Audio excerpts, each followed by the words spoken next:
Петропавлда бүлдіршіндерге өрт сөндіру құралдарының неден тұратынын көрсетіп, тыныс алу баллонының құрылымы жайлы айтып берді. Тіпті арнайы киімді киіп көруге де мүмкіндік берілді. Ұлдар мен қыздар құтқарушылардың иықтарында қаншалықты ауырлықпен жұмыс істейтінін біліп, бұл мамандыққа деген көзқарастары өзгерді. Іс-шараға қатысқан 9 жастағы Илья Новиков өз әсерімен бөлісті.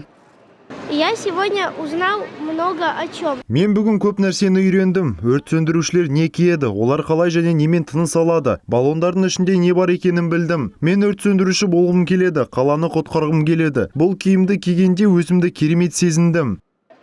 Тағы бір оқушы 10 жастағы Максим Митронин достармен бірге сауда орталығына серуендеуге келген. Төтенше жағдай қызметкерлерін көрген сәтте өрт сөндіру құралдарына деген қызығушылығы бірден оянғанын айтады. Я заметил 2 стола. Мен 2 үстелді көріп, өрт сөндірушілердің құрал жабдықтарын байқадым. Олармен қалай өрт сөндіреді және не киеді, соны көрдім. Мен таңғалып оларға жақындадым. Олар маған каскасын кигізіп көрді, шлангты ұстауға берді. Маған қатты ұнады. Өрт сөндірушілер біз үшін тырысып, ауыр киімді киіп жүретінін білгенімде де таңғалдым. Құтқарушылардың айтуынша, мұндай іс-шаралардың басты мақсаты балаларға қауіпсіздік ережелерін үйрету және маңызды мамандықтарға деген қызығушылықты ояту.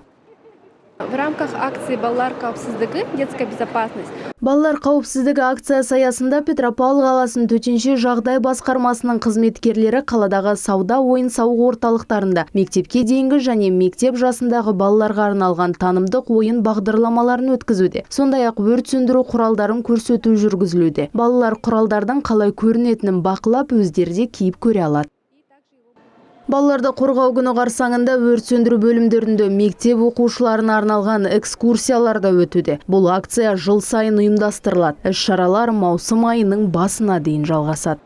Ақнұр Қайырбек, Кира Серина, Медет Қуанышбеков, Первый Северный телеарнасы.